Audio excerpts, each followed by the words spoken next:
Olá, iluminados! Sejam todos bem-vindos. Está começando hoje a série Conhecimento. Sim, eu vou trazer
para o perdão.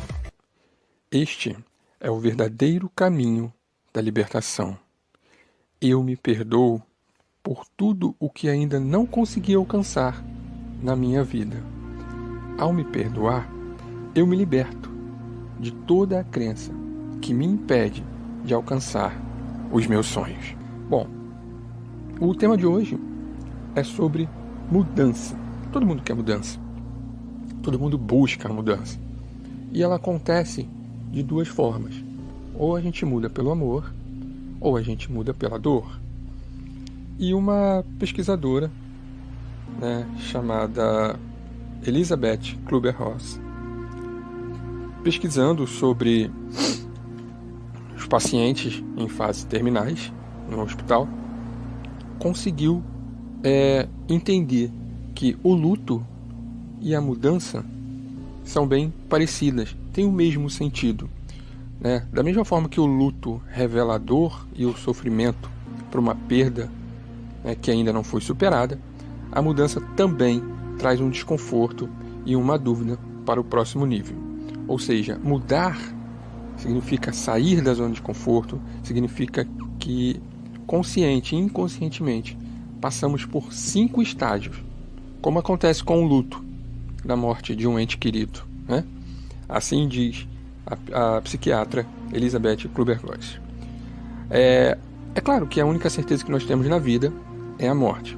Porém, ela ainda é considerada, de acordo com a pesquisadora, um grande mistério para todo mundo. É possível prever nascimento, mas a morte não. Então, talvez por isso que não estejamos preparados para tal momento. E dentro do processo da mudança, acontece também da mesma forma. Para quem fica dentro do processo do luto, é considerado um momento de dor e vazio, da despedida forçada para sempre. É a mudança inesperada, é a mudança pela dor. O processo de luto, como todo mundo já sabe, ele se dá para qualquer animal, seja racional ou irracional. A diferença está na forma do sentimento, pois geralmente o luto vem acompanhado por tristeza, por revolta, por culpa, por susto ou choque. Vem acompanhado de solidão, ausência, desamparo, mas também sentimentos como alívio e emancipação. Bom, tais sentimentos podem refletir em vários sintomas físicos e emocionais, tais como aperto no peito, dor no estômago, nó na garganta, falta de ar, tristeza profunda, isolamento, entre outros. E ainda assim, fazendo essa correlação entre o luto e a mudança, foi que a psiquiatra então estabeleceu os 5 estágios da mudança. E é o que vamos aprender hoje, nesse primeiro áudio. Acompanhe comigo. Compreender os estágios do luto e mudança vai nos ajudar a entender a nossa dor e a dor do outro, e aprender a respeitar esse tempo. Bom, então vamos lá. As 5 fases da mudança são negação, raiva, barganha, depressão, aceitação. Bom, o primeiro estágio, que é a negação, é a primeira fase e a mais dolorida, também considerada o estágio do isolamento, pois a pessoa não pode não querer falar sobre o assunto e se afastar. É o momento dos porquês, das dúvidas, né? Momento em que parece impossível a perda de acreditar no que aconteceu. Essa fase é considerada um mecanismo de defesa do ego contra a dor psíquica diante da morte ou diante de uma mudança.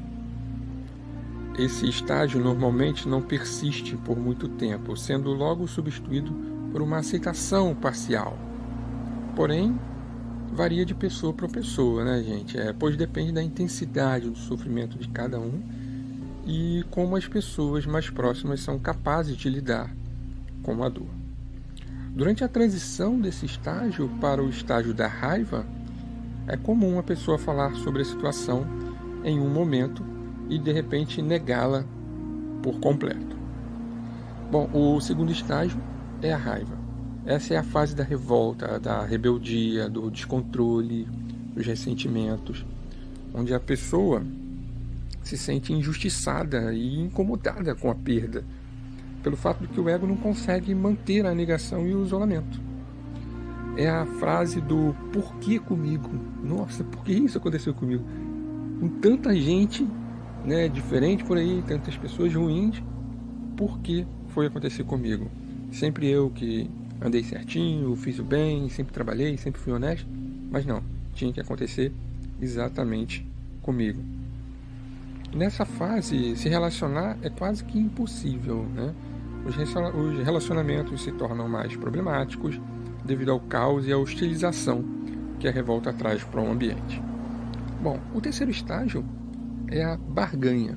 Essa é a fase também conhecida como negociação, né? Eu vou negociar a minha perda, eu vou negociar essa mudança, né? Porque foi deixado de lado agora a negação, foi o primeiro estágio, e o isolamento, e a pessoa percebe que a raiva também não resolveu o problema dela. Então começa a barganhar. Ela começa a barganhar com o universo, ela começa a barganhar com Deus, em segredo, com orações, com súplicas, né? Com declarações e tudo mais. É a fase de, bom, agora eu vou ser uma pessoa melhor, serei mais gentil, mais simpático, irei ter uma vida mais saudável.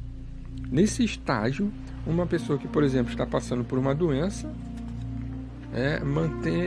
ela deseja manter e continuar suas atividades. Começa a ficar mais serena, mais reflexiva, mais humilde. Como eu disse, é a mudança pela dor, aquela mudança brusca, né? Bom, e depois vem o quarto estágio, que é o estágio da depressão. Essa é a fase, onde a pessoa toma consciência de que perdeu e que não há como voltar atrás. E que leva mais tempo para passar para a fase da aceitação. Algumas pessoas demoram décadas para sair dessa fase, ou nunca vão aceitar a perda de vez.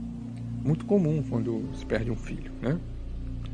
Para quem está doente terminal, é o momento em que já não consegue negar suas condições de doente, quando as perspectivas de morte são claramente sentidas.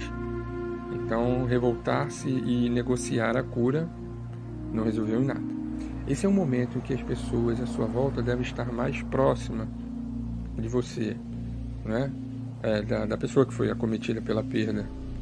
Pois nessa fase a pessoa se isola totalmente do mundo e do convívio social. O sentimento aqui é de melancolia, de desânimo, de desinteresse, de apatia, tristeza, choro, de impotência, né? São comuns diante da situação vivida. E como a gente lida com a lei da atração, a gente sabe que esses sentimentos vão só trazendo mais sentimentos parecidos, né? Bom, e o último estágio, que é o estágio da aceitação. Essa é a última fase, onde a pessoa aceita a perda com paz e tranquilidade, pois já não se nega mais, não se revolta e nem se negocia, e o estado de depressão foi substituído pela aceitação. É isso que o universo espera de nós, mudando o que? A nossa perspectiva, preenchendo o vazio. Para a pessoa que está doente, ela não experimenta mais o desespero e nem nega a sua realidade, pois o que ela quer é descansar em paz. Embora a gente não entenda por que as pessoas e as coisas se vão e nunca poderemos tê-las de volta, ou ainda um problema muito grande, ou uma crise, uma depressão, mesmo existindo milhares de pessoas espalhadas na Terra, o O importante é saber que o luto e a mudança é necessário e muitas das vezes inevitável. É o ciclo, né? Saber passar por cada estágio e sair dele é um processo que exige muito autoconhecimento, coragem para reagir diante do que aconteceu e tirar grandes aprendizados, né? Que podem tornar a nossa vida ainda melhor, com um propósito e mais significado. Então é isso, gente. Esses foram os 5 estágios da mudança, a mudança que você quer. E para isso, você precisa passar por cada um desses estágios, né? Pela negação, pela raiva, pela barganha, pela depressão e até mesmo pela aceitação, que é o estágio principal. Aceitar que houve essa mudança e continuar no caminho promissor. Muito obrigado a todos, obrigado por me acompanhar e por fazer parte desse trabalho. Compartilhe e digite aí, se você gostou, hashtag melhora cada áudio, para que na próxima sexta-feira a gente tenha um áudio ainda melhor e uma afirmação muito melhor ainda. Gratidão e luz e até a próxima sexta-feira. Tchau, tchau. Olá, iluminados! Sejam todos bem-vindos. Está começando hoje a série Conhecimento. Sim, eu vou trazer